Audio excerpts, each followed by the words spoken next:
Japan Hour, Saturday on CMA. Japan Hour is brought to you by Sumitomo Corporation, ANA,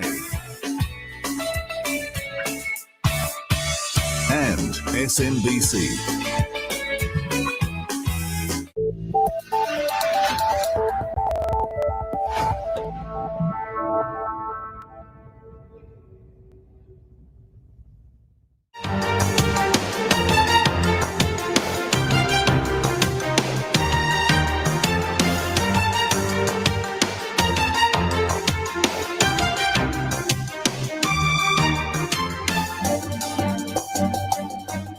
Hong Kong Chief Executive Carrie Lam says she will not handpick judges to preside over cases brought under the city's new security law. Instead, she'll appoint a panel based on recommendations. US President Donald Trump prolongs a ban on some green cards and suspends a skilled worker visa to save jobs at home. And Asian stocks turned positive after US President Donald Trump reiterates the US-China trade deal is intact. Investors were earlier unnerved by White House trade advisor Peter Navarro saying the deal was dead. He since walked back on the comments, restoring stability to the market, which remains on edge in the face of growing US-China tensions. Hello, I'm Angela Lim, and you're watching Asia Now. Hong Kong Chief Executive Carrie Lam says the legal basis of the national security law is clear-cut, and that the legislation will not undermine the city's judicial independence and the high degree of autonomy it enjoys. Also addressing concerns by the city's legal sector, Mrs. Lam says that she will not be handpicking judges for security cases, but instead will appoint them based on the recommendations from Hong Kong's Judicial Commission. What's more, I have quoted to you that judges, as far as in Hong Kong as they are concerned, they are appointed on the basis of their judicial and professional qualities. So with those safeguards in place, the answer should be obvious. There are no particular restrictions on the judges to be designated by the chief executive. Our senior correspondent, Roland Lim, with the details.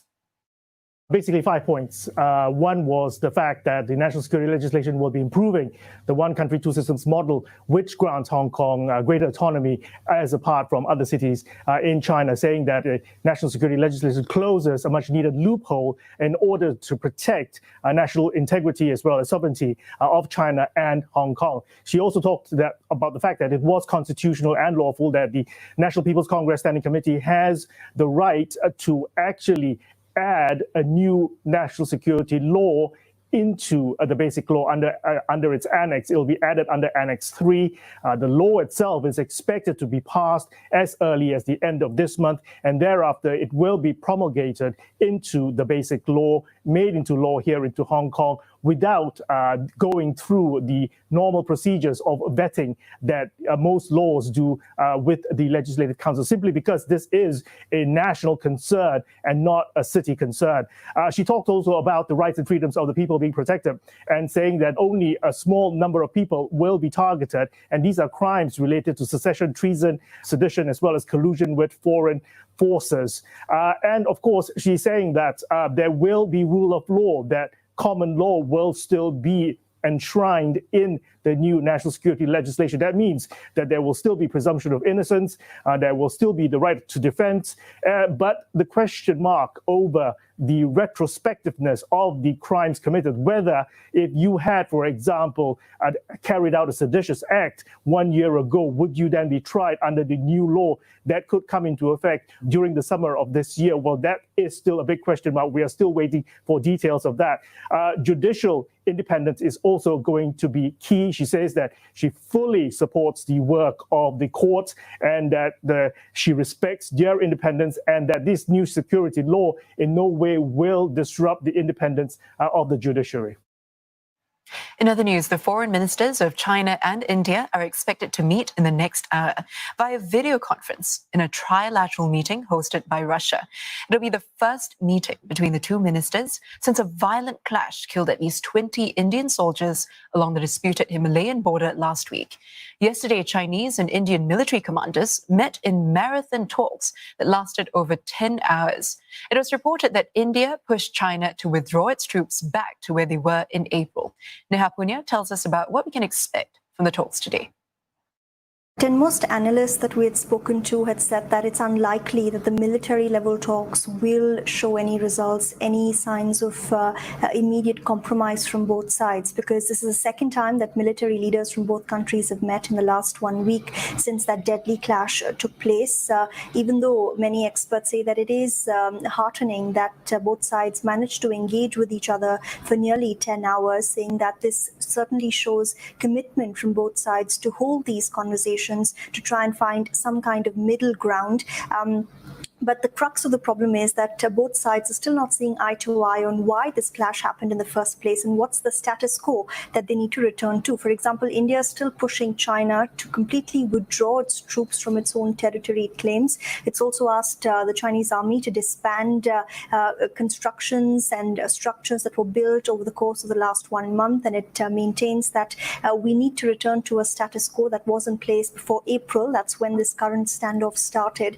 And China, on its part, is maintaining the exact same thing. It says that Indian troops are on its territory, that they must retreat completely, and we're not seeing any kind of movement from that stated position on both sides, which is why many diplomatic analysts say that all hope now rests on the ambassador level talks that will take place later this week, and they're hoping that's where some sort of thawing will happen from both sides. But right now, despite those long engagements, there's been absolutely no change, and both sides continue to have their troops deployed in large numbers, so much so that India's army chief is currently in Ladakh, very close to the disputed site, and he's going to be reviewing preparedness on the ground along India's shared border with China, with the Indian side saying they're hopeful, but they're also preparing for the worst if these talks fail entirely. ASEAN ministers and their 5 dialogue partners have wrapped up the 10th meeting of the Regional Comprehensive Economic Partnership, or RCEP. Our correspondent Tung No has more about the virtual conference chaired by Vietnam's Minister of Industry and Trade. High on the agenda of the discussion in today's meeting are the issues and challenges in the review of the legal text of the agreement. The agreement includes 20 chapters, and the review of the legal text need to be done in July.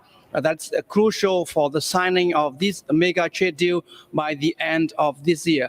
And another item high on the agenda is the member countries of RCEP has been trying to find solutions to convince India to return to the negotiation process after India pulled out of this trade deal in November last year. We understand the RCEP member countries had offered India a fresh new package in April that softened demands on market access and are willing to discuss with India on India's concerns on the agricultural products, for example. But India is still reluctant to rejoin this trade deal.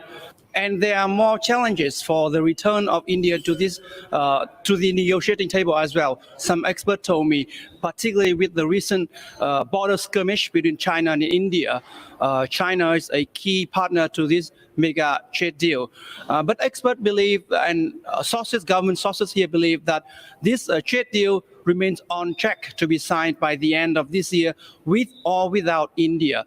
Although without the participation of India, this trade deal would lose many aspects of its appeal. But Vietnamese Minister of Trade and Industry told me that the agreement would include mechanism that it can welcome India to return to this trade agreement if and when India is ready. And flash floods occurred in parts of Singapore this morning after a heavy downpour. You're looking at the situation near Simpang Bedok, according to footage posted this morning on social media. National Water Agency, PUB, says flash floods were reported at New Upper Changi Road, Bedok North Avenue 4, Opera Estate in Jurong Town Hall Road. PUB says all flash floods subsided at 9:20 a.m., about an hour after the first was reported. The agency's quick response teams were deployed to all sites. It's investigating the cause of the floods.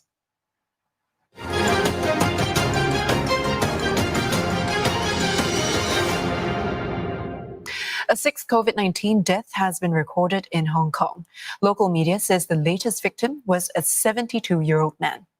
Hong Kong has avoided large numbers of infections seen in other big cities around the world, but it reported its biggest spike in months yesterday, with 30 imported new cases, taking the total to 1,162.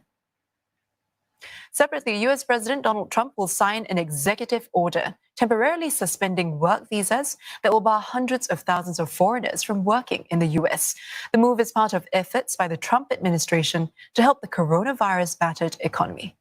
The order would essentially extend a ban on a range of employment permits, broadening it to include visas such as H-1B for high-skilled workers. H-2B visas for seasonal non-agricultural labor are also affected. J-1 visas for cultural and educational exchanges too, and it could possibly affect hundreds of thousands of people. The move will no doubt anger a broad swathe of businesses, including high-tech firms in Silicon Valley. They argue the ban will crimp their ability to hire critically needed workers from overseas for jobs Americans are not willing or capable of performing. But the Trump government has long argued foreign workers harm the employment prospects of Americans, now more so with the economic distress. Okay, would you like to over 40 million Americans are out of work due to COVID-19. And estimates suggest the suspension of work visas could free up over 500,000 jobs.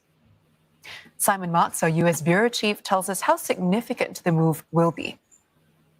It's a big change. I mean, the White House is couching this in terms of saying that it's an extension of what President Trump did in April, and that is true, but it's also an expansion of the action that he took in April to include H-1B visa holders who in very large numbers. Okay. All right. So Raj is also in the room. Edwin's in the room, and myself. So behind... Yeah, so we're three of us are in the virtual studio. We can have up to six people in the virtual studio speaking. So, or 5 speakers, 1 moderator, 1 host, and you can see the different functionalities. My audio engineer, Zach, is actually behind the scenes. He's actually also in the virtual studio, but you don't see him. But he's behind the scenes controlling a few things. So if you look on the top right of the screen, you'll see private chats and live comments. So people can actually chat with you, or when they send comments in from YouTube, or they're watching this stream. So this stream is actually going up live. Oops. Someone's so you gotta mute all your devices except if you're logging from your phone, mute your computer, right? Okay, so if there are live comments that come in or questions that come in from Facebook or YouTube for people that are watching, then we can actually moderate the questions and select the ones that you want to put up, right? And it can be flashed on the screen. Now, there are a few interesting functionalities to this that you can see. There's a little ticker tape, right, that runs at the bottom, right? And you see Zach, our engineer, he's also logged into Facebook, and he's just given a thumbs up, and you can actually put the thumbs up on the screen if you choose to. The ticker tape runs like if you are watching Channel News Asia and you have like news or whatever it is, and you can see this call 63597583. These are 2 things that we can enable for messaging. So say, for example, you are in a particular part of this video podcast where you says, hey, look, we're actually running an offer within the next hour. Call this number right now, and then the offer is on the ticker tape below. If you're interested in these products, call this number right now. The first 10 people will get it free, all that kind of stuff. So Edwin's just sent in this private chat saying, must this be accessed via StreamYard, or can it enter via Facebook or YouTube? Yes, StreamYard is just the virtual studio where the speakers and the host will enter. That's where it's like stepping into a studio. Viewers can access it via Facebook or YouTube. So the YouTube links and the Facebook links that we've shared, people watching, that will be what they see. right? So right now you see, because I'm the only one talking, so in the case where you have a panel of 5 people and the principal person is talking at the moment, Zach behind the scenes can actually flip the thing so that I take over the screen. I've got my title there, and you still got your promotion running at the bottom, you know? Then now we're back to the 3 screen thing. So if this is a panel discussion, the two speakers, 1 host, right? We can actually do it this way. Edwin Personal, like a pro OBS, yes, kind of like a pro OBS, except OBS is more like a video switcher. So this combines the basic functionalities of a video switcher. It's not as sophisticated as OBS in the video switching department, but basically it has that, and it allows us to stream out to 5 social platforms. So we can actually stream out to LinkedIn, if I'm not wrong, YouTube, and Facebook Live, right? So for Canon, if you have a Facebook page, you can actually promote it and get people to register for the event, so it becomes a Facebook Live event. Then you can track by RSVPs, and then by YouTube you can track the number of viewers. And after this session is done, we can actually record the video, pass it to you, or we put it onto a YouTube link, and we can help drive traffic to it. And you've got a long tail that people can actually come back to the video again and again. So again, these are the functionalities.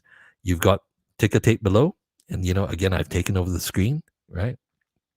So who else is inside the studio with me? It's just Edwin and Raj, right?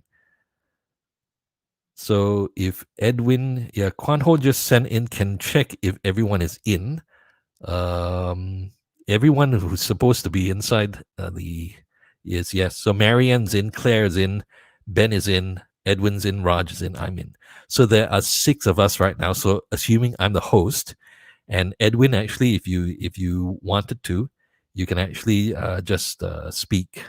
You can unmute yourself and speak. So then this becomes like a panel discussion. But how it looks, there you go. So if you're looking at yourself, or if you got your other team members that are watching from the YouTube link or from the Facebook link, that is actually the user experience. What you're experiencing now in the virtual studio is how a guest speaker would experience it. Okay. Yeah. Quite clear. Yeah. Okay. All right. Did you have any feedback from the team members who are watching this? Kwang Ho, Claire, do you all see the whole demo? Yeah, I can see. Okay, essentially, from a user perspective, it's a fancier way from. It's like a mini Zoom, a mini webinar. Yes, But yes. format shouldn't matter to them actually, right? It's just that with this process, you have more control in how the ticker tape, the overlays. Yes, that's right.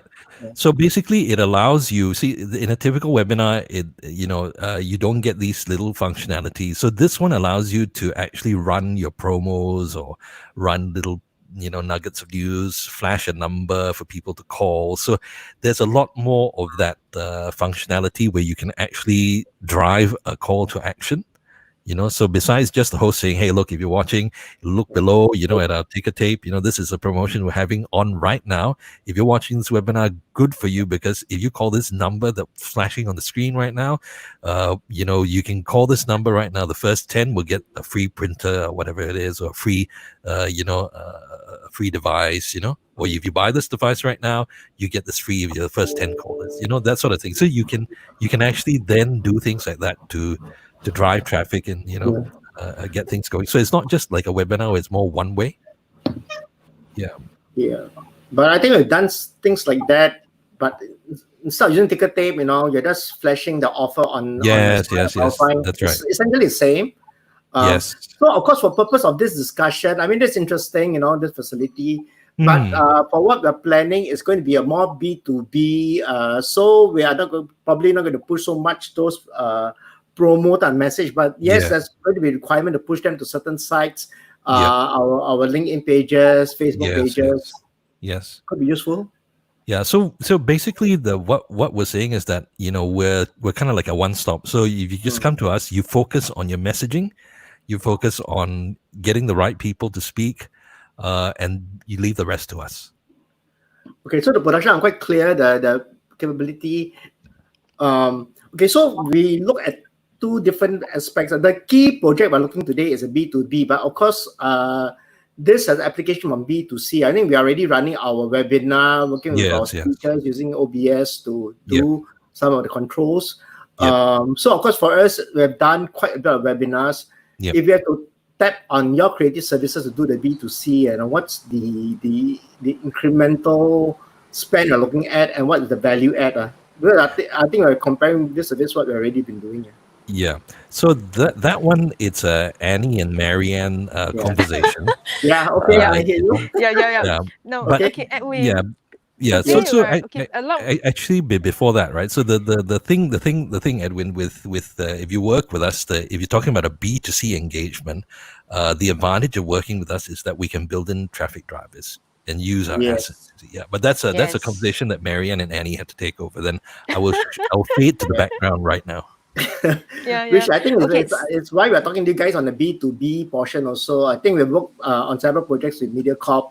Whole idea is how we can tap on your expertise, not just from a production perspective, but from the delivery, getting the audience, even the speakers would be important. Okay, I think the work on the Think Big series for us, so now basically we're looking at this series as a virtual Think Big engagement. Yes. So, because the last time when you shared with me that budget is a bit of a constraint, we have also checked out the cost of webinar. And then we realized that actually the cost of hosting a webinar can be pretty high. So when we explore this video podcast, we think that this is a very viable channel.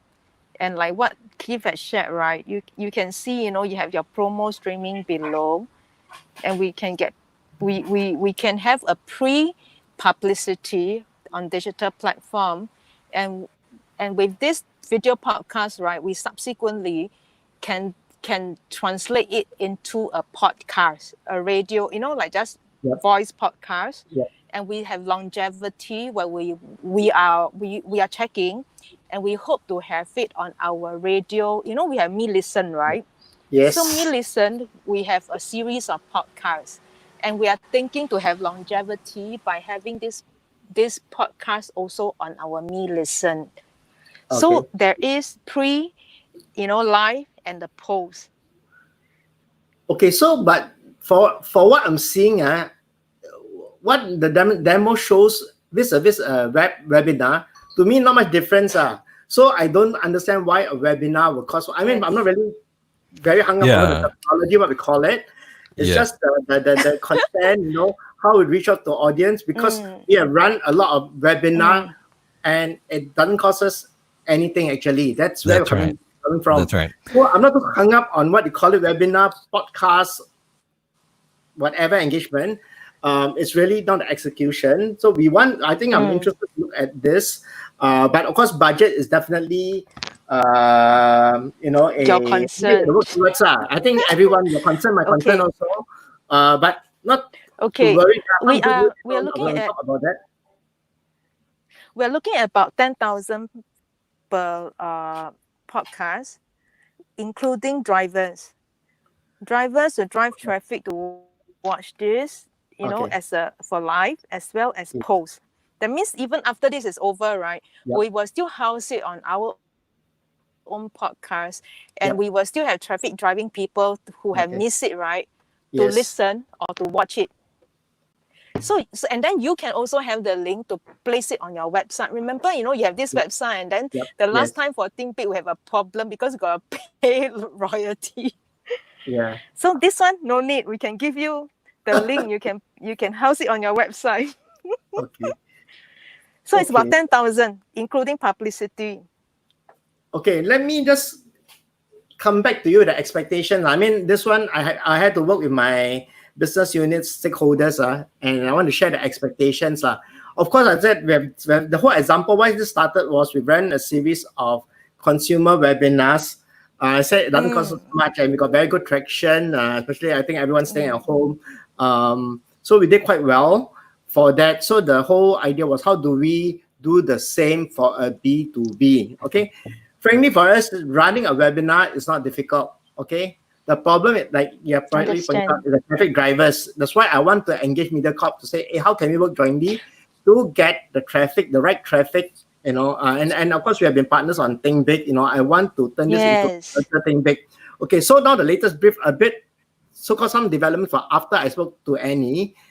We are really looking, my stakeholders are really looking at this to replace the Think Big event. Okay, so the expectation is a series of whether video podcast webinars we are looking at.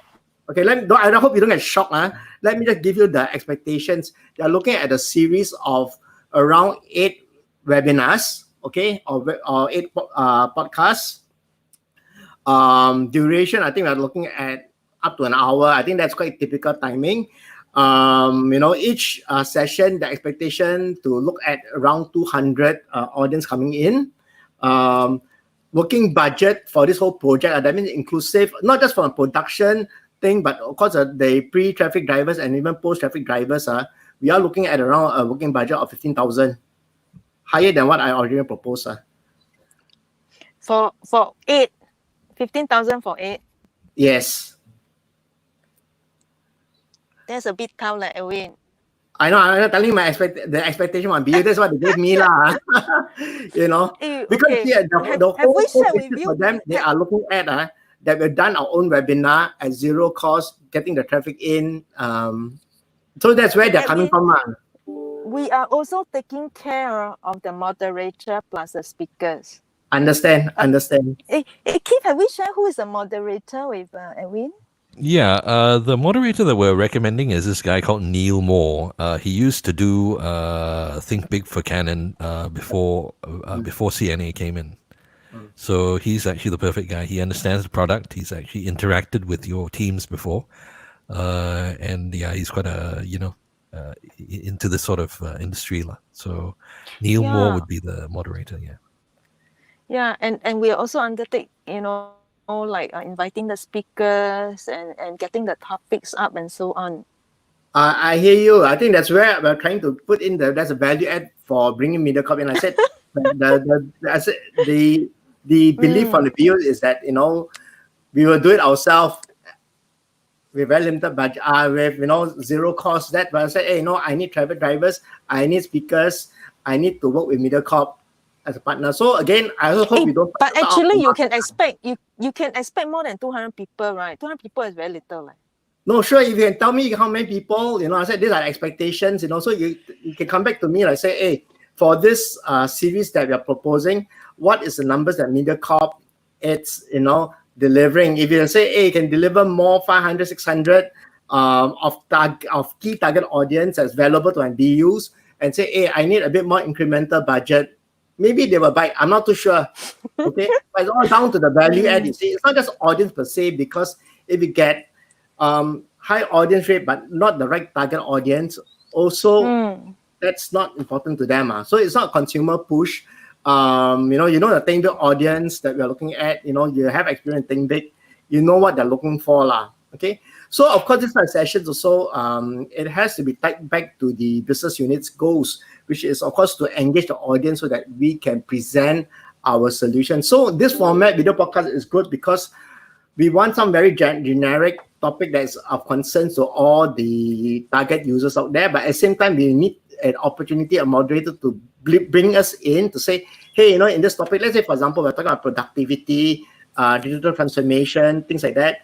Then to sneak in that Canon solution in, okay, we need to integrate our sales pitch somehow. Okay. But are you saying, are you planning not to do your Think Big, the physical event? Look, like this year, we will not be able to with all the restrictions. So I think that's why they're trying to look at it from a virtual perspective instead, and try out a new platform. Okay.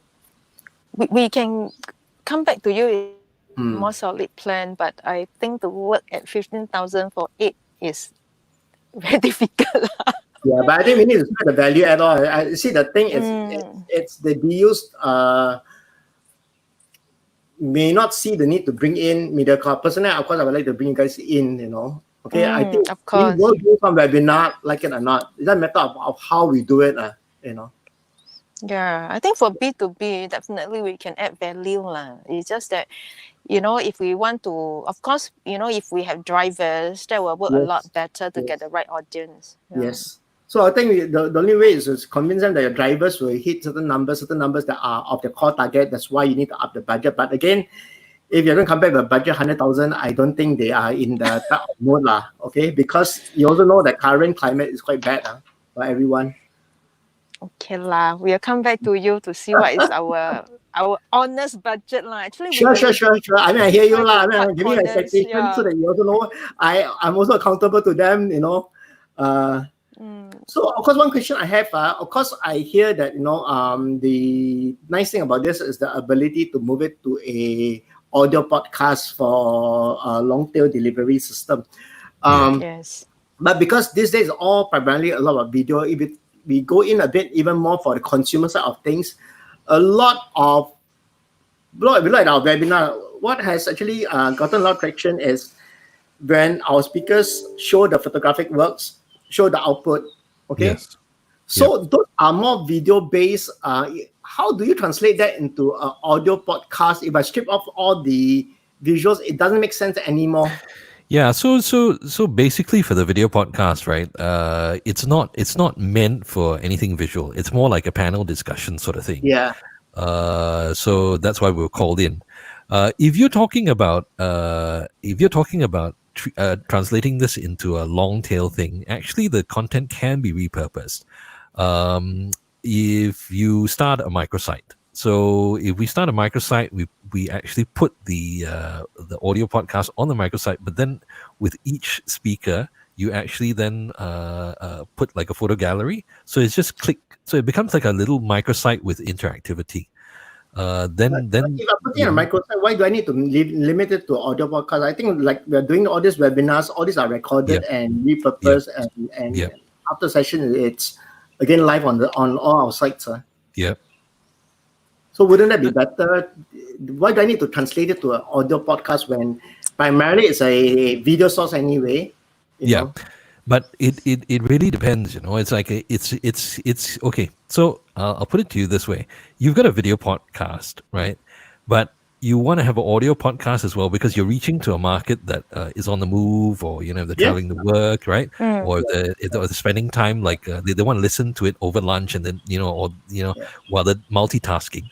So that you're also increasing the audience size. Now, what I'm suggesting with like a microsite is if you've got an audio podcast that sits on the microsite, they can listen to it, or they can immediately then just say, oh, okay, this guy sounds interesting. While the audio podcast is playing, they can click and look at the photo album or gallery of this particular speaker. They can hop onto the other one, So it's not like, because with a webinar or video or video, you've got to sit through it. You don't have the freedom to sort of like just click here, click there while you're listening to it. The advantage of having an audio thing is while you're listening, you can actually go look at other stuff. So it's a good experience. I accept that, but for me, the audio podcast is good to have a good extension, but it's not the primary reason for why we are doing it. Fair enough. Okay, Edwin. Fair enough. Edwin, why my discussion with Keith was very much more like a B2B, not so much of B2C. Yes. So we were not so we're not so into video. We are more like having a panel, and like what Keith explained, right? So sometimes I can send you some link of our podcast, which is very business related, very B2B, and people just listen, and then they listen to the interviews and so on, and they don't actually need to see the video. They just listen. I agree. That was how we came out with the idea. I'm just, because after seeing the ticket tape and all that, I'm not looking for extension for the B2C side, and I'm trying to figure out what the merits of going for a B2C side on this. But I agree for B2B, audio is definitely interesting. We want people to be driving traffic, listening to all these podcasts and as secondary communications. I think that's fine.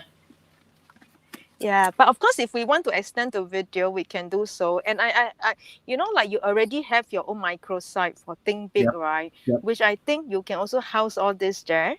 And at the same time, MediaCorp can house it on our podcast. I will send you the link to our podcast. No problem. And you can see that, we have quite a fair bit of business podcasts. Yeah. So that's the intent from this session. It cannot be just during the live session. We are telling our stakeholders that, hey, beyond that event, it's all recorded.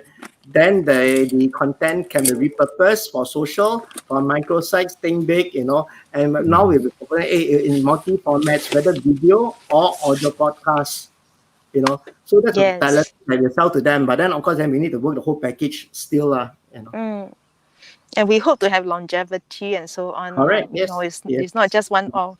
No, so I think that's why we look at it as a continuation of Think Big, given that with COVID it's harder to do an on-ground event. So we want to replace it with this virtual webinar podcast for this year. So next year we may say maybe a hybrid, or we go back to the event, but then there's continuity.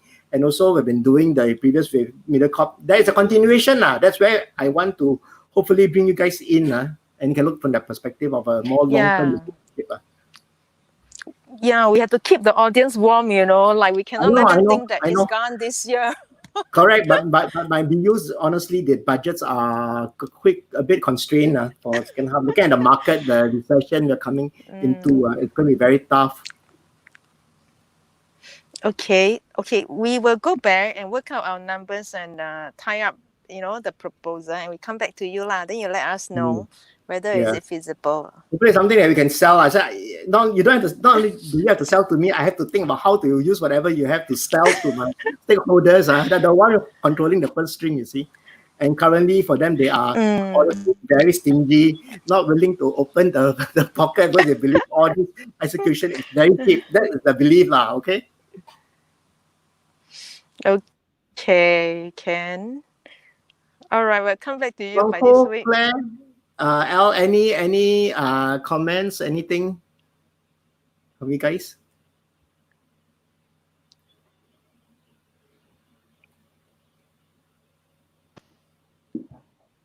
Hi.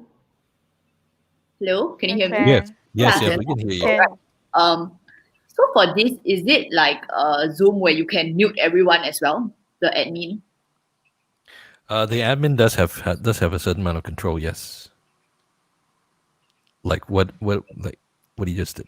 Actually, we are all talking because we're supposedly the speakers. But if you are just an audience, you cannot speak. Well, because the audience will not be on this platform. They'll be consuming that stream from either Facebook Live, LinkedIn, or YouTube. Okay. Yes. So they can send in messages though. So if they comment in Facebook, YouTube, do you see the comments and stream? Yeah, actually, yes. Yes, we actually can see the comments. So like you see how we're now flashing Annie Tan. She from Facebook. She's watching Facebook. She typed in hi. So we can see. Yeah. So our engineer at the back end, whom you don't see, he's actually moderating what we flash on the screen. Okay. Yeah. But as a speaker, you can't see until the engineer alerts you that this comment from someone on Facebook. Yes. So in that case, oh no, actually you can. You see on the right side of your screen, there's private chat and live comments. You click on live comments. You can actually see that. Okay. Yep. Okay. So if the speaker has to be on this studio screen, right? Mm-hmm. So he cannot see how many viewers there are actually live on Facebook? No, you can't. Okay. Yep.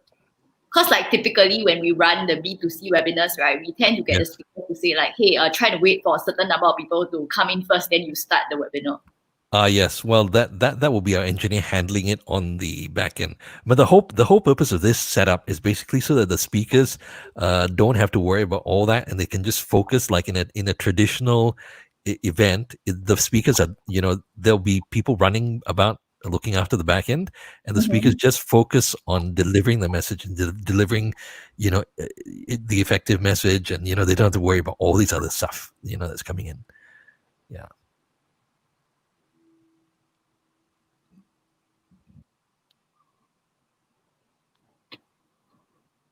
Yeah, I think that's all from me.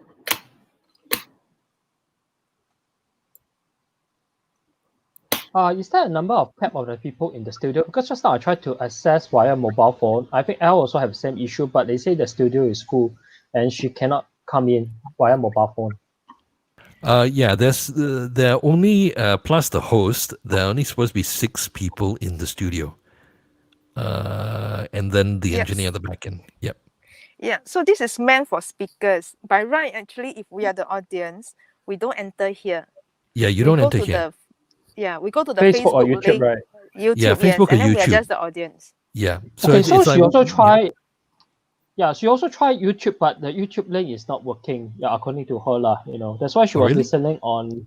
Yeah, so yeah, she shared with me just now. Yeah, while we were having discussion. So I also asked her to try the studio, but yeah, she couldn't come in. Yeah. No, the that studio is is strange. full. Yeah, But she YouTube is can fine, go but Facebook yeah. or YouTube. Facebook is okay, but for YouTube, the message is video unavailable, lah. Yeah. Unless engineer disabled that halfway. But Okay. we've actually done this before, and we've actually had concurrent streams to both YouTube and Facebook Live, so it's not an issue. Okay. Yeah, just I think comment on this webinars or podcast. I think what we are promoting right now, right, is the 3 pillars on going digital. Basically, because now government is encouraging SMEs businesses to go digital. So Yep. Canon also has a range of solutions that cater to digitization, and also Yep. digital transformation. So I think right now our management is also pushing us, and also the marketing team to see Yeah. how we can basically promote all these solutions, online and also via this kind of webinars lah. And I think the topic and the speakers are very important, because if you just go on hard selling, I don't think it's work lah, because even it for the doesn't. B2C side, where we try to promote cameras in the end, right, the conversion rate is not very high. But the management, viewpoint is, if you have 200 people, based on 1% conversion, you should have at least, 2 people buy, but sometimes you don't have even any. Also, but B2B, they will have the same mentality. You have 500 people, they will expect a conversion rate of maybe 2 to 5%, on the solutions. So I think before we talk about any selling of solutions, the speaker and topic must be aligned with the type of solutions that we are trying to promote. Yeah, you're absolutely right, and I'll just share this with you. We're actually starting a podcast next week, a podcast series called Biz Hacks, and it's 12 episodes, 10 to 15 minutes each. And this it's both in English and in Chinese, and we've got the hosts, and it's actually a toolkit, an audio toolkit for people to listen to while they're driving or while they're getting ready for breakfast or whatever it is. And this Biz Hacks is basically talking about how companies, it's a step-by-step guide to how companies can get get out of the pit of COVID and then grow from there. So we look at different steps. So first is to how to build financial resilience, how to build digital capabilities, how to access online marketplaces, and then how to then equip your staff to be able to support that. So it's basically getting all these business leaders from different businesses in Singapore to come on the show and talk about it. Now the interesting thing is that Singtel's coming in to sponsor it, Microsoft is coming in to sponsor it, GovTech's coming in to sponsor it. And the motivation for Microsoft is that, hey, they want an SME that they've helped, that's taken their solution to talk about their experience with taking up a one-stop productivity package, and they want to talk about secure remote working. Singtel also the motivation is, and we've told them no hard selling, because this is supposed to be like a, hey, we want to help you here. Here are some tips. Here's some biz hacks. Singtel wants to come in and also talk about, when you're digitizing, how you can also digitize. You also have to have that connectivity, and connectivity is not just having a high-speed line. It's also getting onto 99% SME, which is one of the digital marketplaces, and they also have a reciprocal arrangement with AIS in Thailand. And so there are two digital marketplaces that are actually cross-selling to each other through things like Singtel. So it's basically telling stories and getting people to think about it. And by the way, hey, Singtel's a sponsor. Hey, Microsoft is a sponsor. Why don't we just have a look at the products, right? So that's one of the things. So when you talk about engaging B2B or B2C, I absolutely agree with you. It's not hard selling. It's basically saying, hey, look, here's a topic. And by the way, we're sponsoring this. So, when you come to the site and have a look at this, it's very much like how you run a live event. You always have the booths at the back of the hall, and the sponsors booths. And then, you have the event, which is not really hard selling the thing, but, this is just being done online. So we've been engaging in that, but that's just purely audio podcast. Your podcast, you are having a fixed delivery schedule on that? Yes. On what platform? Pushing it through? It will be on Me Listen. That's our anchor platform, and then it'll be on Spotify and Apple Podcasts, and it will break every Thursday. So next Thursday is actually the first 2 episodes. Okay. And and actually it'll be on from, I think, Thursday morning, so you can have a listen to it.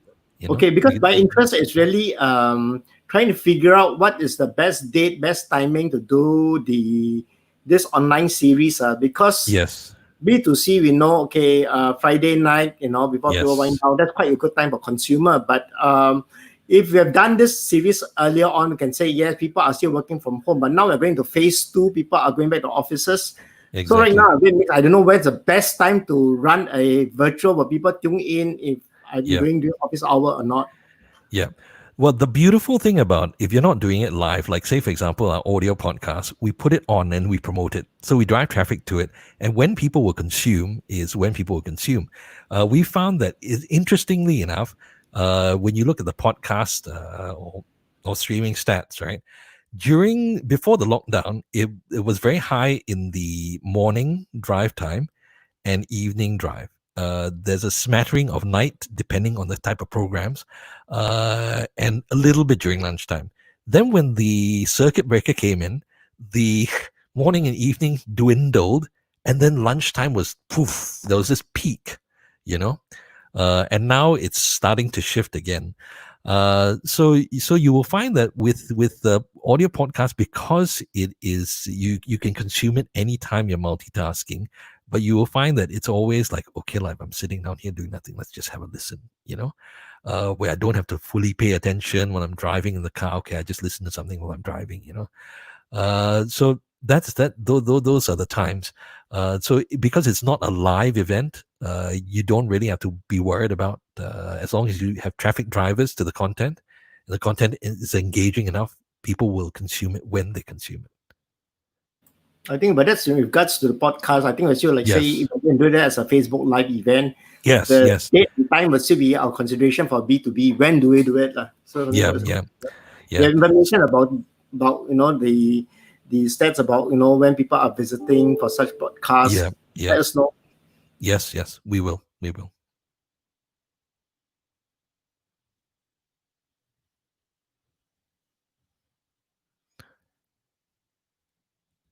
That's all I have. Oh, okay. Comments? Anyone? Actually, Edwin, have you attended any of our MediaCorp webinars? No, I registered for one, but last minute another meeting to attend to, so I couldn't make it. Yeah. So we found with those webinars, right, that the uptake rate is on average about 500 to 750 people. Okay. Very, very good subscriptions, and we noticed that when we hold it in the mornings, like the 9:30, the first thing in the morning, on a weekday, Tuesday or Wednesday, that seems to have worked. for the last couple of. But that's of course you've got the stay home, Yep. Yes. So now as we move out the stay home, it'll be interesting to see how this changes. Yep. Yeah. Are So you also continuing this series? I'm not sure because that one is handled by a different different division. Yeah. But I think they've started to gain some momentum with it. So it'd be hard to imagine if we let go of it. Yeah. If you see on screen now, this is our podcast channel for a business podcast. So Growth Leaders with this one of our content partners, Alison Iring. So with all these are fairly. So we've this is how it would look like you've got a thing on our Me Listen channel. Yeah, but yeah. So I think that's all from us. I'll leave it with Marianne and Annie. Yeah. Sounds good. Yeah. Okay. Anyway, thanks very much for coming in and joining us and giving us this chance to. Yeah. Good to see you again. Yep. Yeah. Actually, so next Thursday, I'll get Marianne or Annie to send you a link. Tune in because the first speaker for our Biz Hacks podcast is actually our old schoolmate Sean Tan. He's 1 year our junior. Okay. He's now the director of True Group that owns all the True Fitness gyms and stuff like that here in Taiwan. He's got some very interesting perspectives. So it'll be interesting to listen to him. Good. All right. Okay. Thanks, I'll see you guys. See you. Thanks, everyone. Thanks, everyone. Bye. Thank you. Bye bye.